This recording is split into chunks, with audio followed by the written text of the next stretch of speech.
Olá, 27 de setembro de 2018, faltam 10 dias para as eleições. As principais notícias desta quinta-feira estão no Bom Dia Maranhão. Delegacia de Crimes Raciais, Delitos de Intolerância e Conflitos Agrários vai ser inaugurada hoje em São Luís. Festa literária em Imperatriz, tudo pronto para a abertura do Salão do Livro. No esporte, técnico Marcinho deve mudar esquema tático do Sampaio para o jogo contra o Oeste e militares se preparam para jogos nacionais. No estúdio, o assunto é a Semana do Idoso. Vamos falar sobre o trabalho desenvolvido por um dos núcleos da Defensoria Pública do Estado. A partir de hoje, aqui no Bom Dia, os detalhes, nós vamos conferir hoje os detalhes também das eleições 2018, os preparativos, reta final nessas eleições de 2018. Estamos a 10 dias das eleições. O Bom Dia Maranhão está no ar.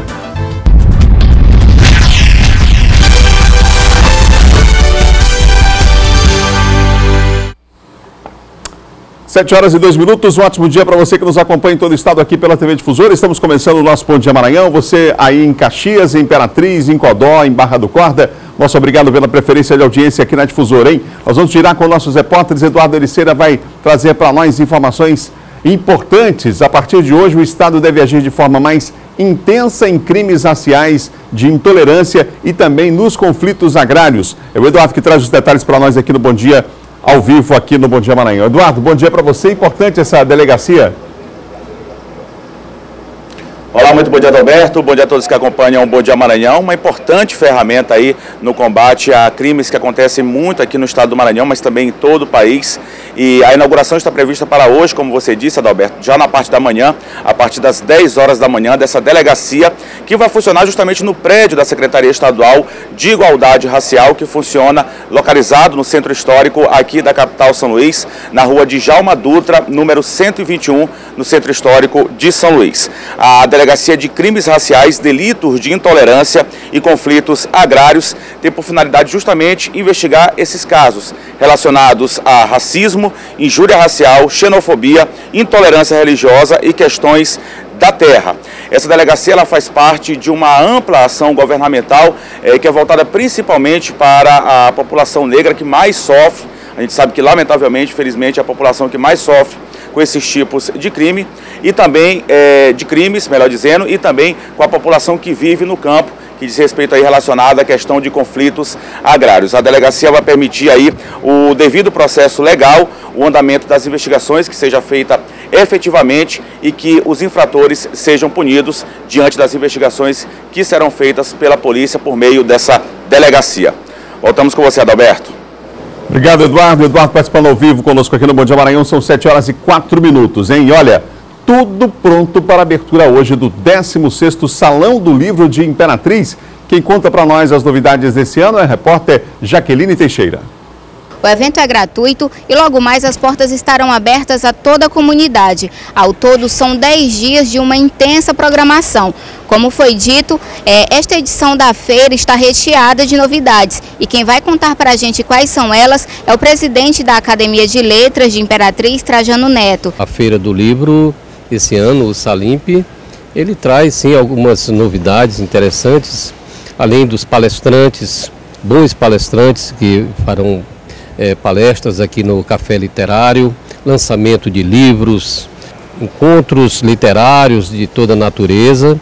E dessa forma nós entendemos que estaremos oferecendo uma feira eclética, tendo, claro, como carro-chefe o livro, a literatura, que é realmente o motivo maior desse grande evento. Certo, agora como que você destaca, né, esse evento, levando em consideração que ele já se destaca, né, como a feira, uma das feiras mais importantes aí da região norte e nordeste do país? Representa um conjunto de cultura que leva o nome da cidade muito mais além, Brasil afora. Tanto é que, como você bem frisou, o Salão do Livro de Imperatriz, hoje, ele se destaca como uma das maiores feiras do Norte e Nordeste do Brasil.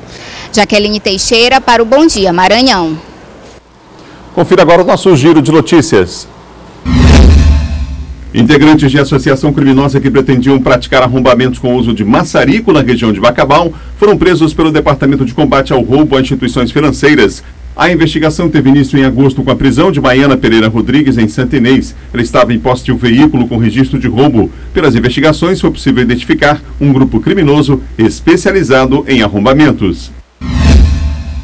A Polícia Civil do Maranhão, através do Serviço de Proteção à Pessoa, em operação conjunta com a Polícia Civil do Distrito Federal, deu cumprimento a mandado de prisão preventiva em desfavor de Rosângela Silva Santos. Ela teria assassinado a facadas a vizinha Maria José Silva, no residencial Morada do Bosque 2, em Pasto Lumiar, no Maranhão. Denúncias anônimas realizadas através do Disque Denúncia apontaram que, após o crime, a autora fugiu para a cidade de Brasilândia, Distrito Federal. Uma equipe de policiais civis do Maranhão se dirigiu até o local indicado e, com o apoio de policiais da Coordenação de Homicídios do Distrito Federal, localizou a autora e efetuou a prisão. Na tarde de ontem, o CTA foi contactado para apoio aéreo no sentido de realizar buscas a possível resgate de uma pessoa que havia sido vítima de naufrágio de uma embarcação. A vítima teria sido resgatada por pescadores, porém ainda se encontrava numa região muito distante e estava passando mal, necessitando de um imediato transporte. O Águia 6 decolou da base do CTA em São Luís com destino à Praia do Outeiro, município de Cedral, Maranhão. Nas proximidades da praia foi embarcado na aeronave um senhor que conduziu a equipe do CTA até a região onde estava a pequena embarcação que conduzia a vítima. Após localizar a embarcação, foi possível perceber que a vítima se encontrava desidratada e com insolação.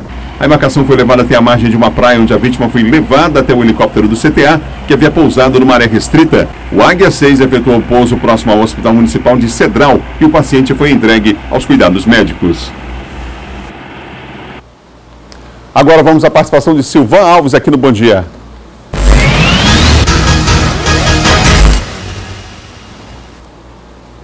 Bom dia, Silvan. Bom dia, Adalberto. Bom dia a todos. Bom, Silvan, a gente mostrou ainda há pouco, falou aqui sobre aquele caso daquela mulher que foi presa lá em Brasília, né? A investigação foi fundamental e o trabalho em parceria aí com os dois estados, no caso o Maranhão, né?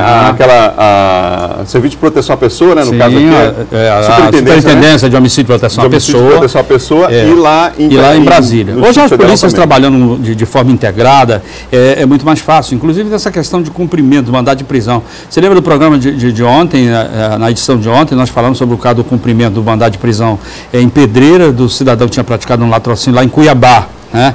E que o pessoal da delegacia de crimes contra a pessoa lá de Cuiabá localizou, que estava aqui em Pedreiras, pediu apoio, o pessoal da SEIC foi lá e acabou cumprindo.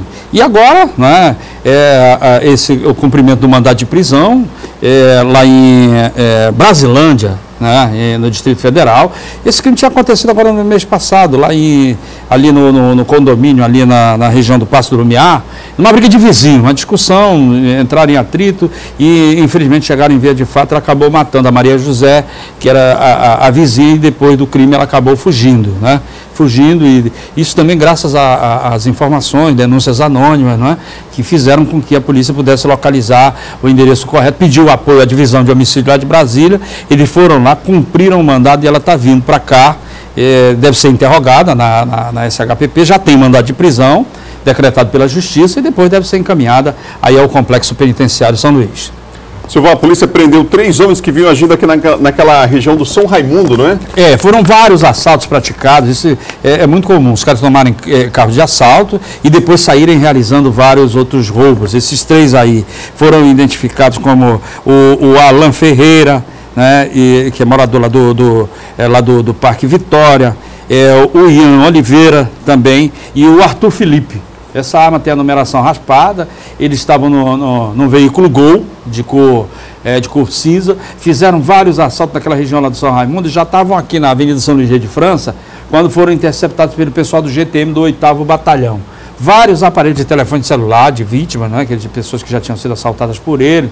A polícia, inclusive, está pedindo quem faça o reconhecimento, o veículo era esse aí, quem faça o reconhecimento deles, que procure a delegacia para que sejam feitos outros procedimentos. Eles já tinham feito vários assaltos, só 3 vítimas compareceram à delegacia, que foram as vítimas que reconheceram alguns dos objetos e receberam, e os outros objetos ainda não têm procedência, ficaram apreendidos, fazem parte do bojo do inquérito policial que foi aberto com a prisão deles em flagrante. Eles foram autuados em flagrante.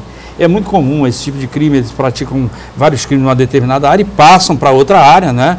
Já às vezes trocam de roupa, trocam a camisa para dificultar a identificação, e aí no caso o carro já tinha a informação desse carro, com vários assaltos que eles tinham praticado, e o pessoal do 8º BPM, o GTM do 8º BPM, fez a interceptação e prendeu os 3.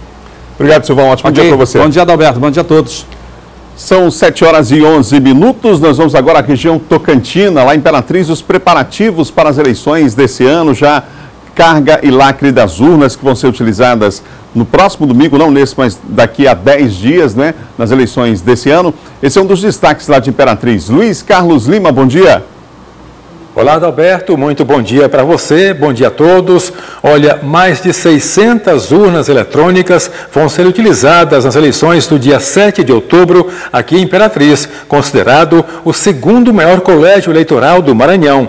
Técnicos do TRE estão realizando a inserção dos dados dos eleitores e também de todos os candidatos nessas urnas. Cerca de 20 pessoas, entre técnicos de urnas e servidores do TRE, fazem o trabalho de carga e lacre das urnas. Com isso, são contratados os técnicos que dão auxílio, né, esse serviço de eleição. Esses técnicos também funcionam no dia da eleição, são distribuídos em locais de difícil acesso, em outros municípios, que essas urnas vão estar instaladas. Todo o processo está sendo realizado no Fórum Eleitoral. Nesse caso, o próprio TRE que organiza, então está acontecendo em todo o Maranhão, em todas as zonas, de acordo com o cronograma determinado. De acordo com o Tribunal Regional Eleitoral do Maranhão, a geração de mídias, carga e lacre vão contemplar mais de 19 mil urnas em todo o estado. Só aqui em Imperatriz são 651 urnas eletrônicas que serão utilizadas no dia 7 de outubro. O drama das pessoas que dependem de uma perícia do INSS para poder receber o benefício. A demora para fazer a perícia pode demorar meses.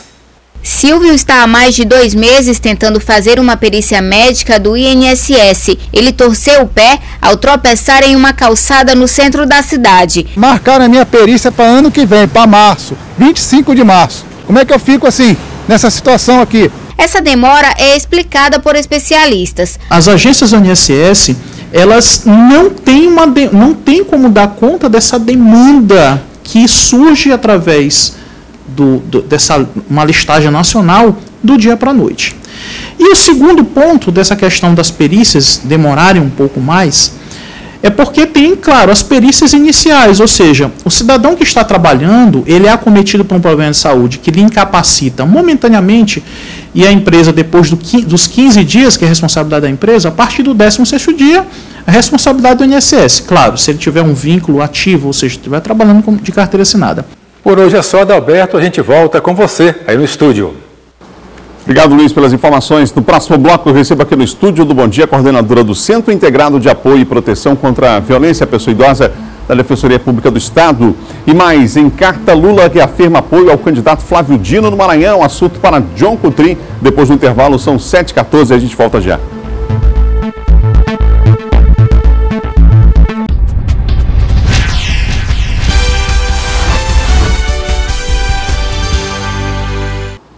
São 7h mais 18, não perca a hora, estamos de volta com Bom Dia Maranhão. Nós vamos ver agora como foi a rotina dos candidatos ao governo do estado nesta quarta-feira. 2 deles participaram de um debate promovido por entidades de pessoas com deficiência e patologia. Entre todos os candidatos ao governo do estado convidados para o debate na Escola de Cegos do Maranhão, apenas 2 compareceram, Ramon Zapata do PSTU e Odívio Neto do PSOL. Flávio Dino do PCdoB não foi, mas enviou um representante, Francisco Gonçalves, secretário de Cidades e Participação Popular. O candidato Roberto Rocha, do PSDB, chegou a confirmar presença, mas não apareceu. O encontro teve o intuito de entregar aos candidatos as principais reivindicações das pessoas com deficiência no Maranhão, que enfrentam inúmeras dificuldades no dia a dia, para que possam ter os direitos respeitados. Infelizmente, a maioria deles sequer aceitou participar do debate conosco, e isso demonstra uma certa despreocupação com a nossa política. Alguns sequer deram atenção ao convite que foi feito, o que, assim, para a gente serve para a gente compreender qual é a postura que eles estão tendo com relação ao próprio segmento de pessoas com deficiência. O censo realizado pelo Instituto Brasileiro de Geografia e Estatística, o IBGE, em 2010, apontou que 23,9% da população brasileira possuía algum tipo de deficiência. Ou seja, quase um quarto dos brasileiros que necessitavam de atenção especial. Se for eleito, Ramon Zapata destacou que será necessário pôr em prática um conjunto de ações que irá priorizar as pessoas com deficiência.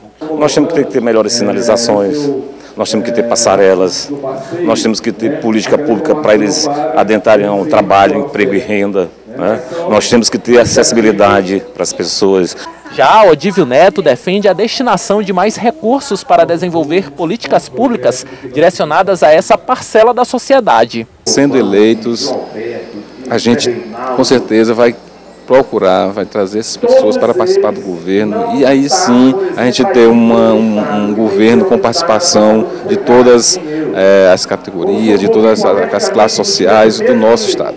A candidata Rosiana Sarney, do MDB, visitou as cidades de Pirapemas e Morros. O candidato Flávio Dino, do PCdoB, gravou o programa eleitoral. A candidata Maura Jorge, do PSL, realizou carreata na zona rural de São Luís. Já o candidato Roberto Rocha, do PSDB, participou de sabatina em uma TV da capital maranhense. Confira agora a agenda dos candidatos para esta quinta-feira.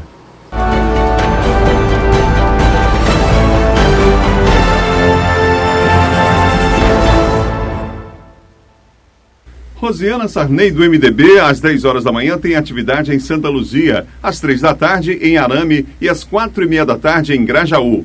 Roberto Rocha, do PSDB, tem atividades em Açailândia e Buriticupu. Ramon Zapata, às 9 horas da manhã, acompanha a entrevista do candidato ao Senado Saulo Arcângeli em emissora de rádio. Às 5h30 da tarde faz panfletagem no Sintra e às 7 horas da noite tem encontro com moradores do conjunto Santa Cruz. Odívio Neto, do PSOL, encontra-se na região Tocantina, onde realiza atividades de campanha em terra indígena Araribóia, no município de Arame.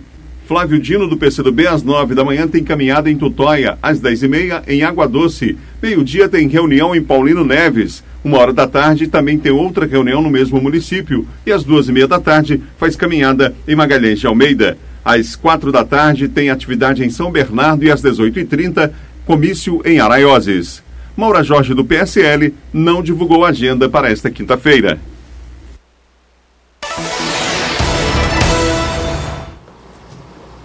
Agora a participação de John Coutrinho aqui no Bom Dia. John, um ótimo dia para você. Bom dia, Adalberto. Ô John, vamos começar falando sobre essa manifestação do ex-presidente Lula, confirmando o apoio ao candidato Flávio Dino aqui no estado? De fato, Adalberto, o ex-presidente Lula enviou uma carta digitada, mas com a assinatura dele no final, em que ele reitera o apoio ao governador Flávio Dino. Disse que o Flávio Dino, ele lembra o Lula quando ele esteve aqui no Maranhão, naquele evento em frente à Praça Pedro II, em que o Lula esteve ao lado do Flávio Dino, levantou a mão dele, declarou apoio para o Flávio Dino. E ele ele faz essa introdução nessa carta lembrando esse fato. Depois ele disse que o Flávio Dino faz um governo sério, um governo voltado para as políticas sociais, para os programas sociais, e no final ele pede que a população continue dando crédito, continue votando no Flávio Dino para que essas políticas continuem sendo implementadas. Então, esse apoio ratifica o apoio do Lula. Todos nós já divulgamos aqui, todos nós sabemos que o candidato do Lula no Maranhão é o Flávio Dino. O partido dele está inclusive coligado nacionalmente e local também, PT e PCdoB, nessa coligação. Então, isso fica claro, deixa bem claro então, já com essa carta assinada por ele, que o Lula no Maranhão, o candidato dele é o Flávio. Claro, além disso, para o Senado também o Lula tem candidato, viu, Adalberto? Para o Senado aqui no Maranhão, o candidato do Lula oficialmente é o Everton. Ô John, o Ministério Público Estadual recorreu contra o deferimento de mais uma candidatura. Dessa vez que foi? Dessa vez foi contra a candidatura do deputado Emetério Ueba. Emetério Ueba, ele teve algumas condenações, por exemplo, perda de direitos políticos, ação de improbidade administrativa, e quando houve essa decisão de perda de direitos políticos, automaticamente ele teve a suspensão dos direitos políticos e ficou aí sem filiação partidária. Nessa época, o próprio Ministério Público Eleitoral alega que ele estava sem filiação partidária porque teve os direitos políticos suspensos, portanto, ele teria que ter se filiado 6 meses antes a algum partido político para então aí ser candidato. Então isso, o Ministério Público recorreu dessa decisão de deferimento do Tribunal Regional Eleitoral e eles avaliam que o Emetério não deve ser candidato. Adalberto hoje, dia 27, é a última sessão antes das eleições do Tribunal Regional Eleitoral, às 15 horas, e todos os casos devem ser analisados hoje. Hoje é o prazo final. Vou limpar a pauta, como se diz. Pronto. Né? E em voga esse caso do Emetério Eber e de outros também candidatos que têm problemas com deferimento de candidaturas. John, o Supremo Tribunal Federal manteve aquela decisão de cancelamento de títulos. Não são poucos não, hein? São quase 3 milhões e meio de títulos. É muita coisa, hein? Muito, muito. Sobretudo no Norte e Nordeste. A maioria, essa fatia maior desse eleitorado que teve o título cancelado porque não fez a revisão eleitoral e o recadastramento biométrico. Revisão eleitoral, revisão do eleitorado e recadastramento biométrico. E o PSB entrou, né, com uma ação para que fosse analisada pelo STF. O STF entendeu que, como não houve essa revisão eleitoral e esses eleitores, quase 4 milhões, não fizeram o recadastramento biométrico, portanto, eles não podem, Adalberto, votar nas eleições deste ano. O PSB queria, pelo menos, que eles votassem no segundo turno, que desse uma oportunidade, mas o STF entendeu que, pelo contrário, como não foi feito esse recadastramento biométrico, esses eleitores não devem, Adalberto, participar. Outro detalhe importante para quem está nos assistindo é que hoje é o último dia, o prazo final, para quem quer tirar a segunda via do título eleitoral. Acaba hoje, quem quer tirar a segunda via se dirige então ao TRE para ter seu título eleitoral, ou então ou então se cadastrar, regularizar em relação a essa segunda via. Para finalizar, Adalberto, em relação ao Ricardo Murat, ele divulgou uma nota ontem que se recupera de um problema de saúde, uma infecção intestinal, e ele deve ficar até amanhã fora das eleições, se recuperando desse problema que ele teve, a infecção intestinal, por conta de uma comida que ele comeu. Ele só volta então aí, a partir de amanhã ou então no final de semana mesmo, com suas agendas de campanha. E também em relação ao Souza Neto, que desistiu da candidatura dele, alega, Adalberto, que um dos principais motivos foi a falta de apoio lá da prefeita de Santa Inês, a Vianney Bringel. A Vianney Bringel, claro que apoia a Andréa Rezende, mas o Souza Neto acreditava que a Vianney o apoiaria para a candidata a deputado lá em Santa Inês, por isso o Souza Neto desistiu e ele deve aí se candidatar a prefeito de Santa Inês nas próximas eleições. Ô John, ontem foi dia de debate SBT, Folha e UOL, e olha, a temperatura esquentou, hein? Esquentou. Alguns fatores importantes a destacar nesse debate. Primeiro que, com a ausência do Bolsonaro, o foco dos ataques foi o Fernando Haddad. O Fernando Haddad, que ele lidera as pesquisas, está em segundo lugar nas pesquisas, numa onda crescente, e aí, claro, ele se tornava o principal. Houve também, logo no início, uma desestabilização do candidato Geraldo Alckmin por conta do candidato do PSOL que foi para cima dele. Já lembrou a questão do governo do PSDB lá em São Paulo, da merenda, e o Geraldo Alckmin também foi o foco aí desses ataques, já que o Geraldo Alckmin, ele pontua bem abaixo nas pesquisas, viu, Adalberto? E ele agora está atirando para tudo quanto é lado para ver se ele cresce, inclusive mirando tanto no Haddad quanto no Bolsonaro. Mas o debate foi quente, já antecipando essa reta final de campanha, mas praticamente definindo o cenário aí entre Bolsonaro e Haddad no segundo turno, claro, com um desempenho muito bom do Ciro Gomes, do PDT.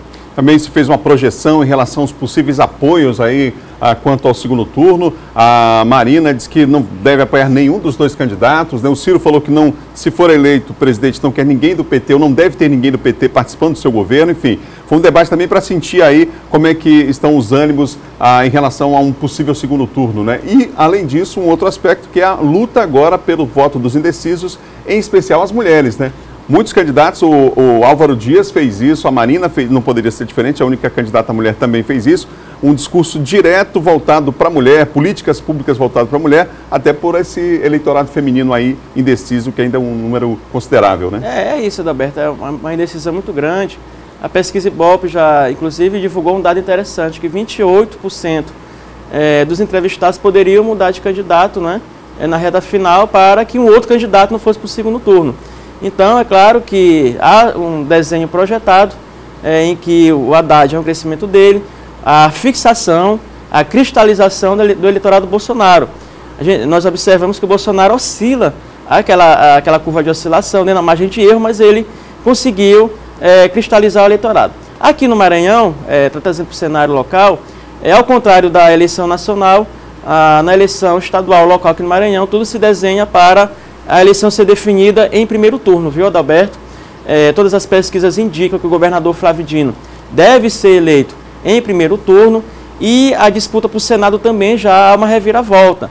Antes, os dois candidatos do Flávio, tanto o Everton quanto a Elisiane, estavam atrás e agora, tanto o Everton quanto a Elisiane, nessa ascendência, nesse crescimento, já passam a liderar a disputa. Ou seja, os dois candidatos do Flávio, o Everton e a Elisiane, lideram a disputa hoje e a gente sabe que a disputa do Senado é que está mais quente no momento, já que se tem uma projeção de que para o governo praticamente está definida a eleição no Maranhão. Obrigado, João. Um ótimo dia para você. Obrigado, Alberto. Amanhã. 7h30, você ligado aqui no Bom Dia Maranhão. Olha, já está instalado o Comitê de Segurança das Eleições deste ano. Veja com o repórter Jairo Martins.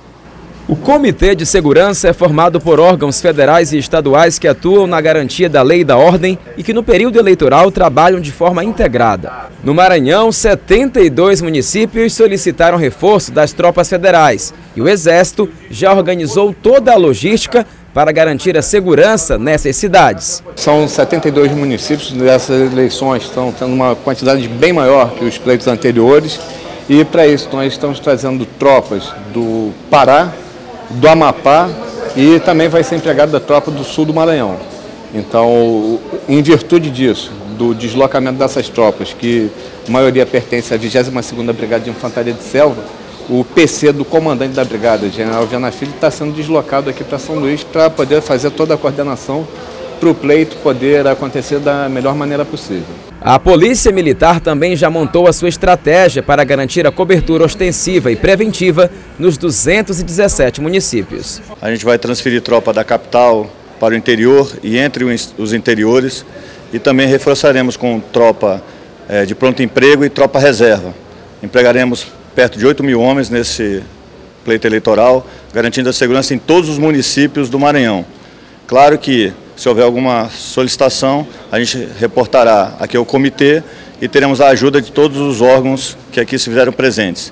Mas quero dizer que os juízes eleitorais já estão com as nossas listagens e a orientação é que a Polícia Militar atue junto com a Justiça Eleitoral para que o pleito corra tranquilo. O comitê vai funcionar em regime de plantão no dia 7 de outubro e pode ser acionado por qualquer cidadão. Esse comitê realmente é para as eleições, é para a sociedade, para os eleitores. Qualquer um pode acionar, qualquer um pode ligar aqui para o Tribunal Regional Eleitoral com relação a qualquer situação em que o comitê possa intervir. O comitê é para isso, o comitê realmente é para servir. De modo que a gente, com esse trabalho, demonstra que o eleitor vai ter essa segurança, ele não precisa temer de sair de sua casa, pelo contrário, ele vai e que todos eles façam desse dia uma festa da cidadania brasileira. É o que todos nós esperamos, não é? São 7h32. Hoje é o Dia Municipal do Idoso. No Solar do Outono prossegue uma programação especial. Agora pela manhã acontece o ensaio geral do Sarau, que acontece a partir das 3h30 da tarde também de hoje. E ainda nesta quinta-feira também estão previstas inaugurações de novos espaços do Solar, como o Cantinho da Prosa, a Praça José Ribeiro, a sala destinada às práticas integrativas e complementares e ainda a reinauguração da farmácia da instituição. No final do dia acontece um jantar dançante.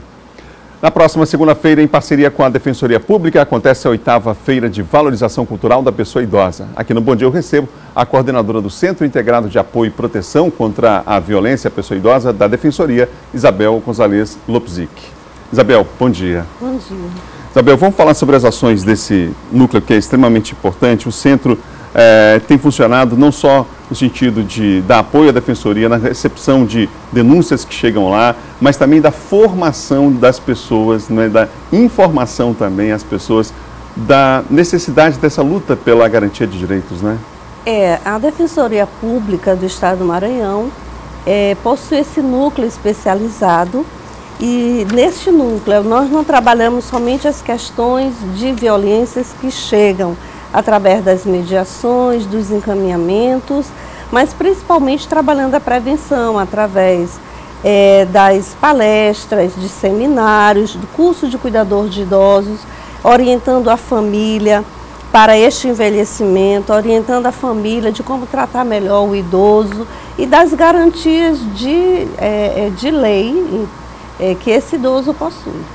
Vamos falar sobre, então, esse aspecto do núcleo que é informativo, não é? Ano passado houve, eu lembro, um curso de formação que foi procurado aqui por muitas pessoas em todo o estado, aliás, não é? E esse trabalho de formação vai ter continuidade? Sim, olha, nós abrimos inscrição para 60 pessoas, se inscreveram mais de 800 pessoas e este ano ainda a proposta da Defensoria Pública é fazer um curso em parceria com a UEMA-NET, com a UEMA, de maneira que também os municípios possam ser agraciados com este curso, que é um curso gratuito, mas de grande relevância, à medida em que ele organiza a própria família a cuidar melhor do seu idoso e o próprio idoso possa ter um envelhecimento digno e saudável. Esse cuidado da família, o que a gente pode falar em relação às denúncias que chegam à Defensoria de maus tratos? Elas, em relação ao ano passado, elas aumentaram, o primeiro semestre já foi feito um balanço, a gente até já divulgou aqui, não é? Aí quais são os casos mais frequentes? Olha, é interessante que às vezes as pessoas dizem, é só época de campanha. As campanhas são importantes porque na medida em que vocês da imprensa divulgam os dados e trazem a questão do idoso, aumenta o número de denúncias, as pessoas passam a acreditar mais que existam instituições que acolhem as denúncias e que tomam providência. É o que nós temos feito, nós temos uma rede chamada RENAGE, que é a Rede de Defesa da Pessoa Idosa, onde fazem parte várias instituições e aquilo que a Defensoria, o núcleo não atende, nós encaminhamos para quem possa atender. Isso é importante, a gente ter esse conhecimento dessa rede de defesa dessa pessoa idosa. Os casos de maus tratos que chegam à Defensoria, eles são ainda em maioria a questão, por exemplo, econômica, né? Muitas das vezes as pessoas abusam e cometem crime, aliás, em relação ao idoso. Quanto a essa questão, ainda são frequentes esses casos? Olha, o grande número mesmo são a negligência, a violência psicológica e o abuso financeiro. E essa negligência passa principalmente por não dar aquilo que é devido, os cuidados devidos, o remédio adequado, eles numa situação de abandono, morando no quartinho do fundo, sem condições nenhuma, ou então na frente de uma televisão, achando que isso é melhor ele ter um quarto, tem tudo dentro do quarto, mas ele não faz parte da família. Acaba sendo isolado, Isolado. Né? Isso aí é um dos graves situações que a gente recebe, mas também a questão do abuso financeiro. E quando muitos vão brigar pela posse do idoso, se você for fazer uma análise, o idoso tem uma renda razoável e a briga fica entre os familiares para quem vai ficar, porque vai tomar conta daquela renda. Como é que vai funcionar essa ação prevista na semana que vem, em parceria com a Defensoria? Na realidade, essa ação é da Defensoria em parceria com a RENAGE. Nós chamamos todo mundo, porque é um dia de valorização. Longe de dizermos que o idoso está numa situação boa, tanto no estado quanto no país, a gente busca, nesse momento, valorizar. É um dia de valorização, um dia de respeito, e a gente está com várias oficinas. O idoso vai estar mostrando as suas danças, mostrando as suas necessidades, vai ter a oportunidade de falar, e a gente vai estar com todas as pessoas que fazem parte dessa rede de defesa. Então, acho que é importante para o próprio idoso estar naquele espaço, é na Casa do Maranhão, ali no Reviver, um espaço muito grande, é nosso espaço, e para poder a gente estar discutindo as questões inerentes ao próprio envelhecimento, quanto também trabalhando as oficinas. Nós temos oficinas belíssimas que vão ser instaladas ali para que o idoso também possa ter acesso a isso. Como é que as pessoas fazem para ter acesso a essas informações? Quais oficinas vão ser oferecidas, ou inscrição, enfim, como é que vai funcionar? A inscrição vai ser lá no momento, né? Nós temos vários corais que vão fazer a abertura, nós também teremos a participação especial de uma cantora argentina que vai estar na abertura. Nós temos a Secretaria de Saúde do Estado com algumas oficinas integrativas. Temos o IFMA também proporcionando uma oficina de stencil, de camiseta.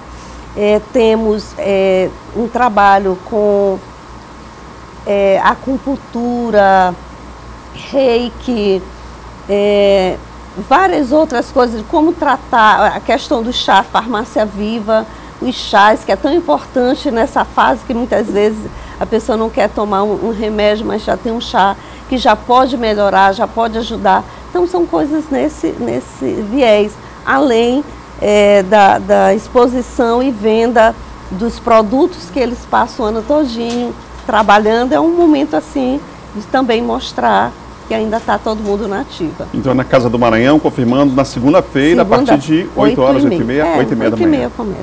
Obrigado, Isabel, pela entrevista aqui no Bom Dia. São 7 horas e mais 40 minutos. Nós vamos para o intervalo. No próximo bloco vamos falar de esporte. O técnico Sampaio deve mudar o esquema da equipe para o jogo com o Oeste, hein? E militares se preparam para os Jogos Esportivos Nacionais. Vamos falar também de cinema. Tem uma Mostra Internacional de Cinema em São Luís. A gente volta e fala já sobre isso.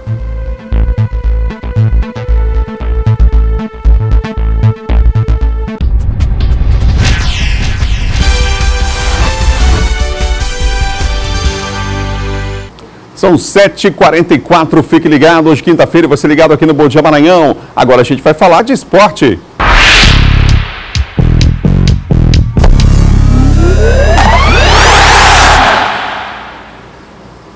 Laércio Júnior, Sampaio, técnico Marcinho deve mudar o esquema do time para o próximo jogo contra o Oeste. Bom dia. Bom dia, Adalberto. O objetivo é fortalecer o setor de meio de campo, onde o Sampaio Corrêa acabou perdendo. Quando estava vencendo a partida por 1-0, os jogadores que entraram na etapa final acabaram não correspondendo à expectativa e o time ficou bastante vulnerável. Vamos acompanhar como foi a atividade de ontem realizada no estádio do Castelão. Sampaio que tem mais hoje e amanhã para se preparar em São Luís para o jogo de sábado contra o Oeste lá no interior de São Paulo. Restam 10 jogos. Para alguns matemáticos, 18 pontos dos 30 a serem disputados precisarão ser conquistados.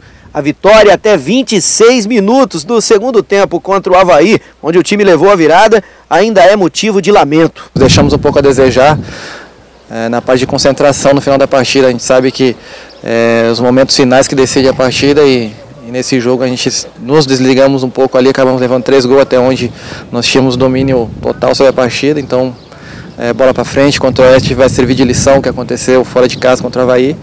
E já estamos trabalhando já em busca de corrigir alguns erros que a gente cometeu para que contra o Oeste a gente não cometa novamente. É inegável o crescimento do time desde a chegada de Marcinho Guerreiro. Bons jogos que resultaram em uma vitória sobre o líder e um empate contra a Ponte Preta em Campinas. Nítido, né, que mudou o ambiente do grupo, a força de vontade de vencer, de estar se impondo contra os adversários. Eu acho que fizemos um bom jogo fora de casa, o resultado não condiz com o que foi o jogo.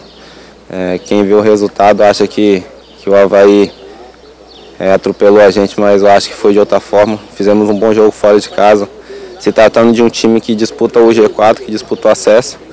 Então continuar desse jeito, que fora de casa agora temos um jogo também muito difícil.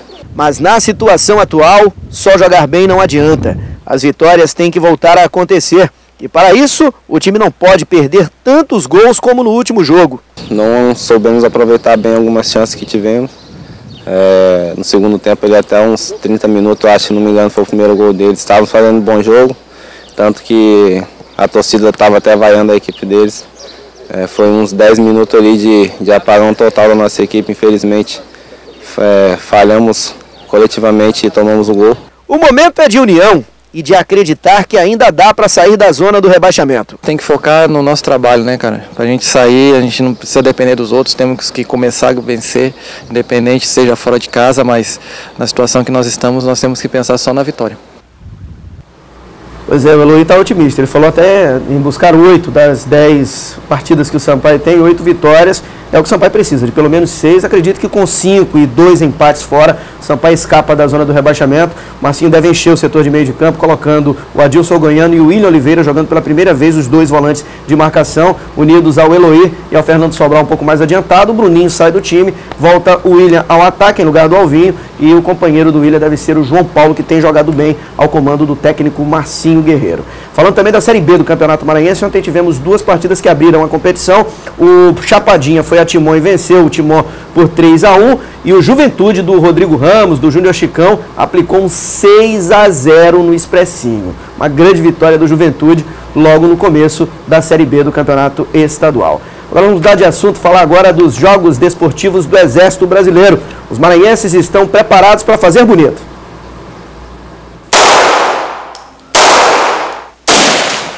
Da concentração e precisão dos atletas de tiro, a firmeza e força dos que lutam judô. 19 atletas militares das 2 modalidades, tanto do Maranhão quanto do Pará e Macapá, estão sendo treinados em São Luís para os Jogos Desportivos Militares. Os que vieram de fora, como a Pâmela, já chamam de casa o 24º Batalhão de Infantaria de Selva. Eu cheguei aqui tem uma semana, durmo aqui, me alimento aqui. Meus treinamentos estão sendo pesados, mas tudo pra gente se sair bem na competição. A disciplina militar também está presente nos treinamentos. Tanto aqui no estande de tiros de fuzil quanto no de pistola, atletas passam manhã e tarde concentrados. Para ter uma noção do tanto que eles praticam, somente da semana passada para cá, olha o tanto de munição que eles já gastaram. Fazemos leitura, documentação, como o tenente passou para a gente, fazer leitura de princípios, fundamentos, e além dos treinamentos em seco, treinamento de posição, treinamento de respiração, treinamento de acionamento de gatilho, tudo. Então é um conjunto, não é só chegar e ir para o stand e atirar. Para a Sargento Ataíde, cada dia é ainda mais importante, porque vai ser a estreia dela em competições. É uma oportunidade ímpar na minha vida, de sair daqui e representar o Comando Militar do Norte, os Jogos do Exército, isso é muito importante. Em contrapartida, esses aí têm experiência de sobra. 10 vezes campeão estadual, bicampeão brasileiro regional, tetracampeão da Copa Internacional Cidade de Fortaleza, campeão maranhense estudantil, campeão maranhense universitário, com vaga agora para o universitário fase final lá em Maringá, no Paraná. Bicampeão da Copa Internacional Cidade de Fortaleza, bicampeão brasileiro regional, 3 medalhas de bronze no Campeonato Brasileiro, 1 medalha de bronze no Campeonato Brasileiro Estudantil, 12 vezes campeão paraense. Tricampeão brasileiro regional, vice-campeão sul-americano em Buenos Aires, 3º lugar nos Jogos Brasileiros Escolares e 10 vezes campeão maranhense. Pois é, os caras são bons. A competição começa dia 13 e vai até o dia 21 em Brasília, e os melhores participarão dos Jogos Nacionais. Só tem fera, alto nível, né? Alto nível, o Maranhão com certeza vai ser muito bem representado. Valeu, Laércio, ótimo dia para você. Um abraço. São 7 horas e mais 50 minutos. Os amantes da 7ª Arte estão em festa na capital. Mais de 50 filmes estão na 2ª Mostra Internacional de Cinema em São Luís. Veja com Daniela Bandeira. Ingressos esgotados, fila na porta. Foi assim a abertura da 2ª Mostra Internacional de Cinema em São Luís. A primeira edição foi surpreendente, criando um canal entre o público ludovicense e os filmes que nem teriam chance de serem exibidos no Maranhão. A 2ª edição, então, abriu a oportunidade para inscrições internacionais. A 2ª Mostra Internacional de Cinema superou todas as expectativas quanto à quantidade e qualidade. Foram inscritos 3.656 filmes, não só do Brasil, também da Itália, Japão e entre outros países. Foi um trabalho de curadoria muito forte, então a gente conseguiu traçar um perfil interessante de filmes que eu tenho certeza que o público vai gostar, porque são filmes inéditos, diferentes e que conversam entre si. Mais de 50 filmes farão parte da programação do festival e as competitivas foram divididas em 2 categorias. A competitiva oficial, que reúne 12 curtas e 6 longas-metragens, e a categoria competitiva Guesa Errante, dedicada a filmes visualmente inovadores. Quem veio aqui assistir ressalta a importância da mostra. Essa mostra vai trazer muito enriquecimento cultural para a comunidade sanluicense, então a expectativa é muito grande. A gente espera que sejam filmes tão bons como sempre vem para esse tipo de evento. Esses tipos de evento, além de trazer coisas de fora, também levam os que estão sendo produzidos aqui dentro para fora, a público, e além de valorizar os profissionais também da área daqui de São Luís. Na abertura do festival, na telona, o cinema antigo. E também uma homenagem ao autor e diretor que tem grande importância na retomada do cinema nacional. Estar aqui na segunda edição da mostra é uma honra. Poder mostrar o filme que eu dirigi hoje aqui na abertura é uma honra. Eu estou vivendo aqueles raros momentos da vida da gente em que a gente colhe o fruto gostoso do nosso trabalho, sabe? E isso aqui é a possibilidade que eu tenho de rever o meu trabalho junto com vocês aqui e também poder refletir sobre o que eu fiz. Muito legal, né? Cinema é maravilhoso, indicado para todo mundo, sem contraindicações. Que bom que está acontecendo essa mostra aqui na nossa capital maranhense. Mais uma opção aí também para essa semana, final de semana, idem. Para você, um ótimo dia. Amanhã a gente se encontra às 7 horas da manhã no Bom Dia Maranhão. Outras notícias no Portal ME10 para você passar o dia todo bem informado, hein? A gente se encontra amanhã no Bom Dia Maranhão às 7. Até lá. Vamos encerrar com imagens ao vivo da cidade.